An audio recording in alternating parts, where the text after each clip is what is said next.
Superman 32, Philip K. Johnson and Scott Godlewski on the art. I will say this was definitely a victim of, because especially since this one got delayed, where I opened it and went, oh, what the hell was going on in this book? Because I don't remember. I got that thing. It came back to me as I read it. Don't get me wrong. It did come back to me, but there was a couple of pages where I'm like, okay, I do remember them being on this alien planet, but I could not have told you for the life of me what the plot of the last two issues were. Yeah, it took me a little bit as well. But I remembered this, but I also love Superman, so it's a little bit different. Are you trying to say me and Pete don't love Superman? No, but like I'm gonna tend to remember what's going on more in Superman than I am in other books because I like Superman's my character. sure. I feel like we were disrespected a bit there. I don't think that logic tracks for me, but it's fine. It's fine. So this reveals kind of what happened on this planet as the end of this little arc, which is Taylor that's taking over next. Yeah, because we just talked about that being in a few weeks' time. Yep.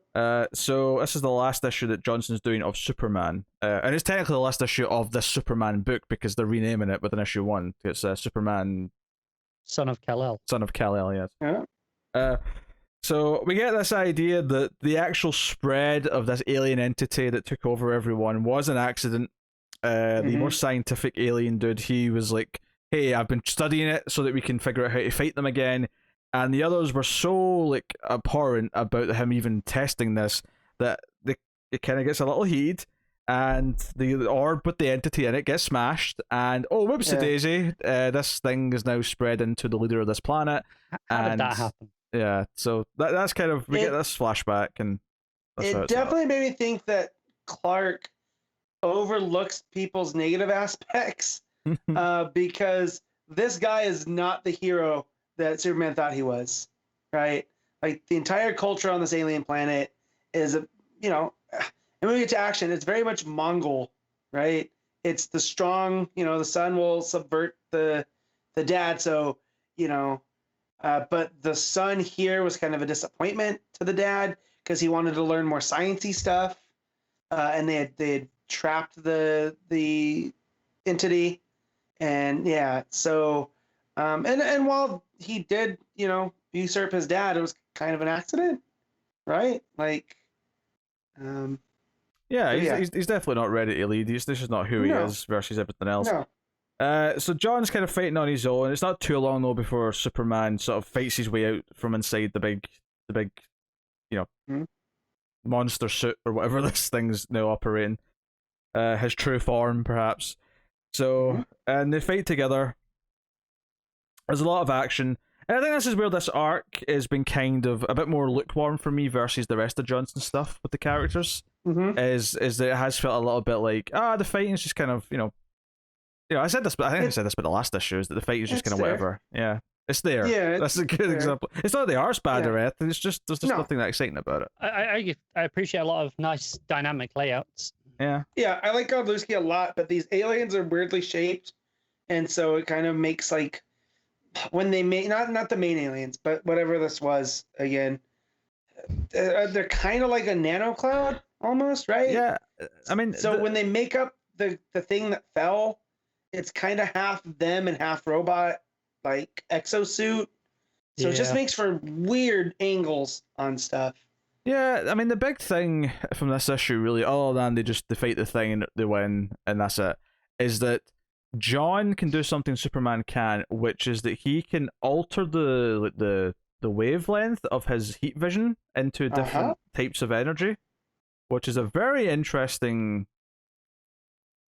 quirk. Yeah, it's funny because it's not really a new power per se. It's just like a slight tweak to something that he can already do. Yeah, just to give it a little bit of flavor. Because he's half human? Is it because that's just John being able to flex different muscles? Right? It's like, is this him being able to wiggle his ears and Clark just can't? I mean, that's a really silly explanation. Yeah, but I would perhaps suggest that this is maybe something to do with the fact that either because he's half human, perhaps because he's Kryptonian, but he's literally been on Earth since birth, at least up until he left, or I could argue that his time in different parts of the universe is actually what's contributed to these changes because he spent time under a variety of different suns and it's kind of affecting him differently. I could argue that. Sure. Maybe my guess, but that was my big takeaway. That was the big thing to set up. Otherwise, Yeah, it's a fine I issue. no, I did like that. Again, it felt very John Carter of Mars with the creatures and whatnot, and then status quo gets reset there towards the end. But it was a nice John and Clark adventure, I thought. And John gets to save the day, and the fact that they're calling him John L. There's something about that name that I dig. You don't hear it too often, so It's the kind of thing where I think it's well written enough, and the dialogue between them, the narration, which is like Superman, like talking to John, but after the fact, so it's all kind of in hindsight, and the sentiments that he sort of gives him of you will be the Superman that everyone looks up to and looks back at one day, just like you kind of see me as right now. And those sentiments. All right, let me finish my point. Those sentiments are fine, and they're sweet, and they're good, but I do think that this 3-issue arc could have probably been like one issue. I think the reality is it was probably going to be a 2-issue arc, and then they knew they needed an extra month till the Taylor book started, and they were like, "Can you stretch it a little bit?" I mean, they could have just had a month off because it's effectively a new book starting. I do like the fact that the dynamic between the alien father and son, this whole he didn't want to be like his dad. He didn't want to follow in that footsteps. And then you have John, who not that he doesn't want to, but he's afraid he'll never live up to it. And Clark looking at him and go, "Oh no, you're going to be better than me. You're going to be the Superman that, everyone talks about, even more so than me, because, you have everything, about me plus, So I do like the dynamic there between the two sets. And I think Johnson really, really nails that. Yeah. I'm just gonna look where I'm on it. I don't really have much more to add. I mean, the art's obviously solid. The characterizations are solid, but that's pretty much it. It's kind of just what it is. Anything to add? Anyone? No, it's good. Almost I'm glad it's over, but I'm looking forward to starting the Taylor stuff. Yeah. I'm kind of glad it's over. Yeah, because I kind of forgot what this book was doing. I couldn't remember what the last couple were about, and then I opened it and went, "Oh, it was this stuff." Yeah. Yeah, I think I'm a lot more excited by the stuff going on in action, which I'm sure For we'll get to shortly. Yeah. And I'm Action's glad more that that's the book that Johnson's keeping out of the two. Yep. I also think that because action is the actual book that he's sticking with, I think it does make this little arc clear as well that it's kind of. It feels like this book was always just can you just write a couple of arcs just so we've got a Superman book for a couple of months. I remember us saying like, "Oh, we like Johnson, but I wish that someone else was writing one of the other books," and it almost was like that was the plan, but for whatever reason, he's like, "Oh, it clearly was. Story. It was clearly that was clearly the plan, but for whatever reason, they couldn't start the other proper book until July. Schedules just didn't line up clearly. So it was like, hey, do a 3-issue arc in Superman first, please. Yeah. Well, and I like to think too that Taylor's characterization of John in Deceased is what kind of got him over the hump to get writing John in the Superman book. It wouldn't surprise me. When you think about it, that's a pretty bold move on DC's part. To have giving just John one of the highest respected creators. No, just to take the Superman book and move Superman just to action, and have his son take over. I feel like that was an editorial decision rather than any one creator's choice. Right, and that's what I'm saying. That's a bold move on DC's part to just do that, and then you give it to Tom Taylor, and it seems like a no-brainer, right? But I do feel like what's going to ease it is if you've read Deceased, and you know how he's characterized John, you don't have to worry about much, At least that's how I feel. All right, what are you rating the main story, Matt? This is an 8.5. I don't know, 6.5 for me, I think. Connor? Oof. I'm over 7. Okay. Well, Matt, you read the backup, so if you want to give us a quick rundown of that. So it's more of the same stuff with Bibbo and the people in Metropolis and Loose Cannon. If you remember last time, Loose Cannon went rogue because Projectress, has clouded his mind with stuff, and so they, basically the Metropolis B team comes up with a plan and basically use Bibbo as bait for her, and that they realize her power is based off of like this dust that she uses to make people see what she wants, and that without the light reflecting the dust, she has no power. So they get this other hero who I literally have never seen before, named Arakta. Where's my action or my Superman? And they move through shadows. So it's almost like, who is that member of Justice League Dark back in the New 52 that could move between the shadows? Oh man, I can't even remember. But anyways, a lot like her.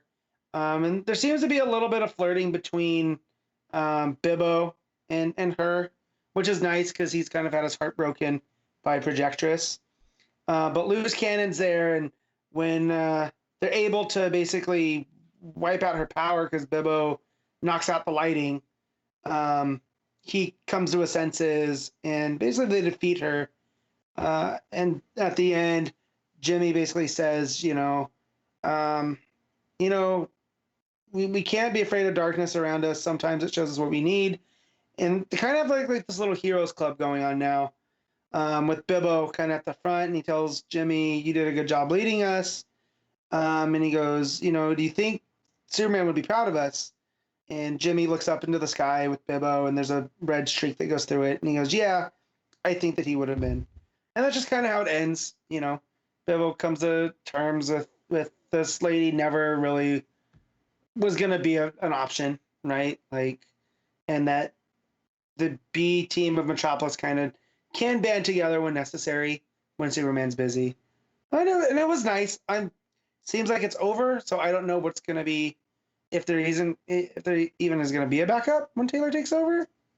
But there was a little bit of unclearness on that in the solicits before. I didn't read them close enough this time to check. But yeah, but this was the end definitively, and I'm just kind of glad because this does feel like filler. I don't necessarily know if this is ever going to be collected somewhere because it does. It is one solid story, but I could see them putting it at the end of the trade, but all together, so it's not interrupting the flow of the story. It'll be like a bonus thing at the very end. I can't see this trade selling much on its own. Not by itself. Tales of Metropolis, unless they were going to spin a book out of it, which I don't think they are. But it's fine. The art's there. The Basri is decent. If this was just a Bibbo backup, I'd be fine. But it just seemed like everybody got their own turn towards the end. And Jimmy's just kind of there, so it's not even really the Jimmy Olsen backup. But I mean, if they want to do Tales of Metropolis starring Bibbo, I'm gonna buy it. I love Bibbo. But yeah, so I'd give this a 6.5, and also just to prove you guys that I just don't give 7s through 9s.